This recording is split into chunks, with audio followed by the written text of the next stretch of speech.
অনির্বাণ চৌধুরীর সঙ্গে আমরা যোগাযোগ করতে পেরেছি। আমি অনির্বাণ চৌধুরীর কাছে আসবো, সিপিআই নেতা। অনির্বাণ বাবু, আমি যেটা বলে শুরু করেছিলাম, সময় মাঝখানে একটু সংক্ষেপ হয়েছে, আমি ছোট করে বলি। আপনাদের দলের বোধহয় 7 বারের সাংসদ ছিলেন অজয় চক্রবর্তী, বসিরহাটে, আমার যতটা মনে পড়ে। তো সেই সময় থেকে আপনাদের দলে ওখানে শক্ত ভিত। সেই সন্দেশখালি আজকে 1টা 2টো 3টে 4টে করতে করতে সর্বশেষ আপনি এতক্ষণ আলোচনা শুনে বোধহয় বুঝে গিয়েছেন বা বিতর্ক শুনে বুঝে গিয়েছেন যে কি ভয়ঙ্কর বিপদের সামনে দাঁড়িয়ে শুধু বলবো না, ভয়ঙ্কর বিপদের মধ্যে দিয়ে যাচ্ছে। আর ছোটোখাটো নয়, বড় শহরের মধ্যে গণধর্ষণ, ধর্ষণ, শুধুমাত্র মহিলা পাচার, নারী পাচার তা নয়। দীপাঞ্জনবাবু বলেছেন যে অ্যাকচুয়াল স্কেলটা কি।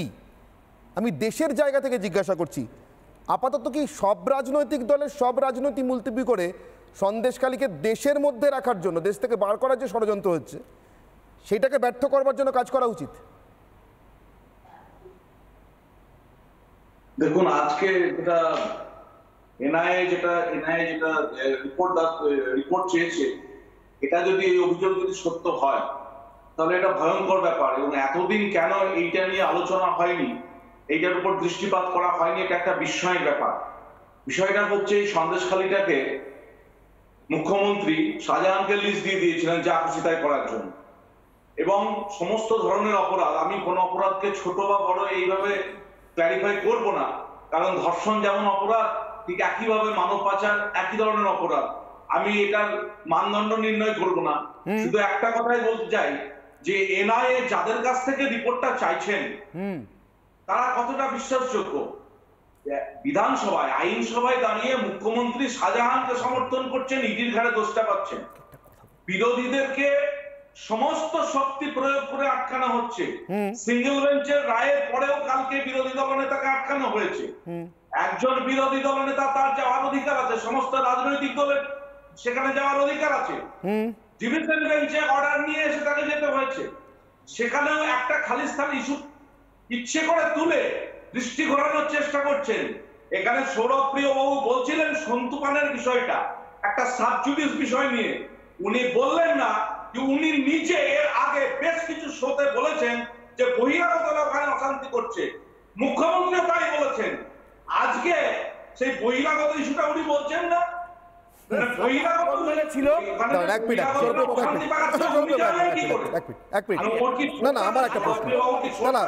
আপনার ওই সমস্ত প্রশ্ন রাখুন। আপনাদের সব হারমাতকে আপনারা জল্লাদ দিয়ে বলে বুকে টেনে নিয়েছেন, ছেড়ে দিন, ওটা আপনাদের দায়, ওটা আপনাদের দায়। ভরেননি কেন, জেলে ভরেননি কেন?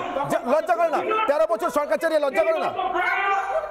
হ্যাঁ, 13 দেয়নি, শুধু মাথার টাচ করে রেখেছে। আরে এখন কোন বলা আছে? আরে মুখ্যমন্ত্রীকে ছাড়তে বলুন, আগে মুখ্যমন্ত্রীকে হাত তুলতে বলুন, আগে আপনার মুখ্যমন্ত্রীকে হাত তুলতে বলুন। অনির্বাণ, আমি আপনার কাছে অন্য আবেদন করবো। অনির্বাণ, আমি আপনার কাছে এক মিনিট, অনির্বাণ, আমি আপনার কাছে অন্য আবেদন করবো। আপনার হয়তো মনে আছে, আপনি মাস 2-3 আগে আমারই শোয়ে বসে, ডিবেট শোয়ে বসে একদিন আপনি বলেছিলেন আমাকে, কথা প্রসঙ্গে আপনি বলেছিলেন যে আমি সেই দল করি যারা দেশ আক্রান্ত হলে পার্টি ভেঙে যাওয়ার ঝুঁকি নিয়েও দেশের বিরুদ্ধে যায়নি। আমরা চীন যুদ্ধে কাদের পক্ষে ছিলাম, দেশের পক্ষে ছিলাম কিনা ইতিহাস জানে, মানছি। দাঁড়ান, আপনাকে ডাকিনি মাঝখানে। এক মিনিট। আপনি কি দোরাইস্বামী রাজাকে একটা চিঠি লিখবেন?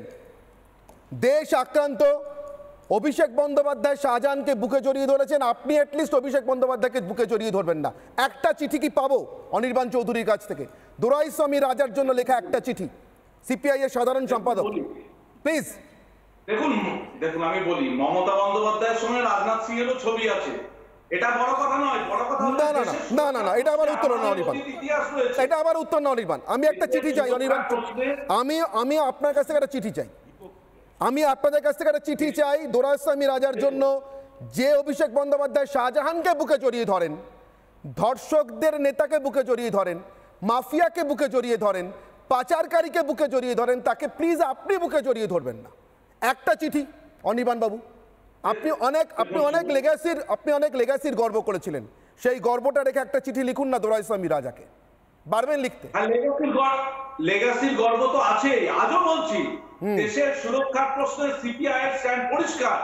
দেশের সুরক্ষা বিঘ্নিত হওয়ার কোনো প্রশ্নই নেই। সেদিন জওহরলাল নেহরুর পাশে আমাদের দল ছিল, আজকেও কেন্দ্রে কোন দলের সরকার আছে এটা বড় কথা নয়, বড় কথা তাদের সঙ্গে রাজনৈতিক বিরোধ থাকবে। দেশের সুরক্ষার প্রশ্নে সিপিআই এর অবস্থান আজও একই আছে। এবং আমি একটা কথা বলছি, আপনি বলছেন অনির্বাণ, আপনি বলছেন কিন্তু আমার লিপ সার্ভিস মনে হচ্ছে। আমি এক মিনিট আমি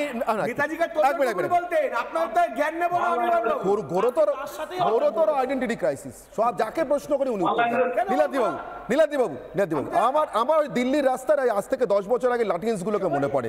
আপ জানতে হ্যাঁ मैं कौन हूं? আরে আপনি জানেন তো আপনি কি? প্লিজ নীলাদ্রি বাবুর কাছে আবার ফেরত যাবো। দীপাঞ্জন বাবু ফেরত আসছি তার কারণ আপনি ক্লু দিয়ে শুরু করেছিলাম।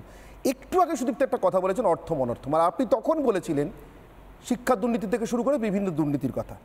একদম শুরুতে আমাদের সাংবাদিক জীবনের শুরুতে দীপাঞ্জন বাবু আমাদের কিছু কথা শেখানো হয়েছিল, যেমন ছিঁচকে চুরি, ছোটোখাটো রাহাজানি অথবা ছোট দুর্নীতি যেখানে স্পিড মানি থাকে, এর পিছনে বড় সন্ত্রাস খুঁজতে যেও না। তখন সন্ত্রাসবাদ শব্দটার সঙ্গে আমরা সবাই পরিচিত হচ্ছি, তার কারণ এগুলো খুব লোকালি হয়।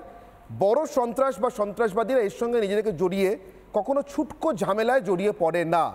কিন্তু আমার মনে হচ্ছে দীপাঞ্জন বাবু আমি তো আনলার্ন করছি, আমাদের আরও অনেক কিছু আনলার্ন করতে হবে।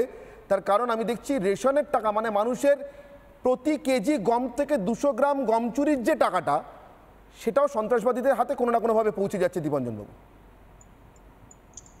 দেখো, তুমি যেটা বলছিলে না যে ওই ছিচকে জিনিসের পেছনে আমাদের ডাইভার্ট করতে নেই ফোকাস, আমি খুব বসে চুপচাপ শুনছিলাম বিতর্ক। আমি ক্যালকুলেট করে দেখলাম এক্স্যাক্টলি 9 মিনিট ওই ভদ্রলোক তোমাকে ইস্যু থেকে ঘুরিয়ে দিয়েছিলেন এবং তোমরা সবাই একটা চিৎকার চেঁচামেচির মধ্যে ঢুকে গেলে। আসল ইস্যু থেকে আমরা 9 মিনিট সময় নষ্ট করেছি। আমি তোমাকে মার্কেট রেটে কথা বলছি।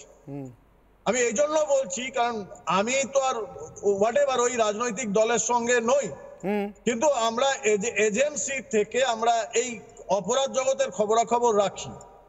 যেটা সূত্র ধরে আমি তোমায় বলছি, ভারত বা বাংলাদেশের বা এই ধরো বাংলা এবং পশ্চিমবঙ্গ আর বাংলাদেশের যে মহিলাদের নিয়ে যাওয়া হয় মধ্যপ্রাচ্যে বিক্রির জন্য বা ভারতের মধ্যে বিক্রির জন্য, তাদের জেনারেলি আমরা যতটুকু জানি আন্ডারওয়ার্ল্ডের হিসাবে যে 3 থেকে 5 লক্ষ টাকায় বিক্রি করা হয় এক একজনকে।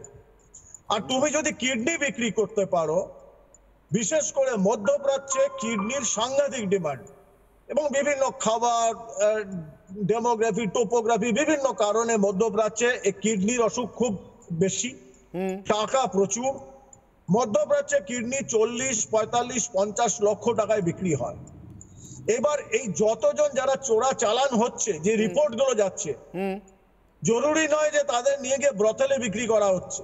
ঠিক একটা বিরাট চক্র রয়েছে এবং সেটাও বেরোবে। আমি আবার তোমাদের চ্যানেলে আজকে বললাম, সেটাও এনআইএ তদন্তে বেরোবে যে কত শয়ে কিডনি পাচার হয়েছে এবং যাদের কিডনি বেআইনিভাবে কেটে নেওয়া হয়েছে তাদের সমুদ্রে বা নদীতে ফেলে দিয়ে মারা হয়েছে, সেটাও বেরোবে এনআইএ থেকে। আর কত কোটি টাকা, ভয়ঙ্কর এখনো শুরু। আর এটা আমরা বারবার বলেছি, এই জন্যই যারা ডিফেন্ড করতে আসে চিৎকার চেঁচামেচি করে বাংলার মানুষের কাছে। শুনতে দিন, আপনি শুনতে চাইছেন না, আপনি বসুন প্লিজ। সৌরভপ্রিয় বাবু না, আমি পিসিআর কে অনুরোধ করবো, সৌরভপ্রিয় বাবু যে ঘাটার মাস্টার প্ল্যান নিয়ে এসছেন, ঘাটার মাস্টার প্ল্যান, ওটার জন্য প্লিজ প্লিজ প্লিজ ওনার সৌরভপ্রিয় বাবুর অডিওটা আপাতত একটু ডাউন করুন, ওনাকে আমি আবার সুযোগ দেবো।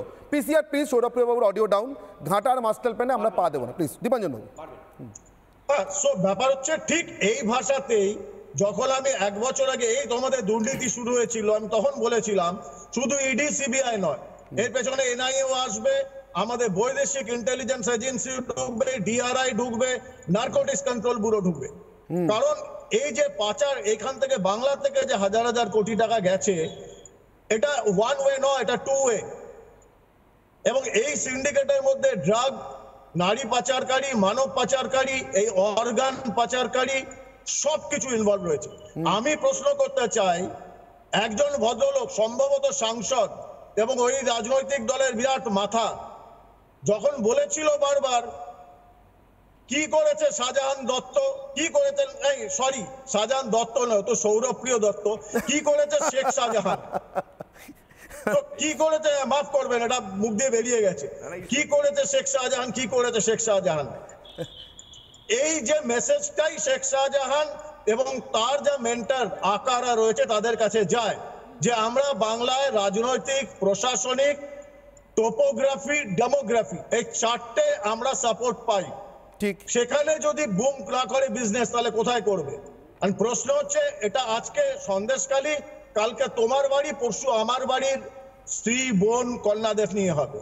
এটা বাংলাকে সিদ্ধান্ত নিতে হবে।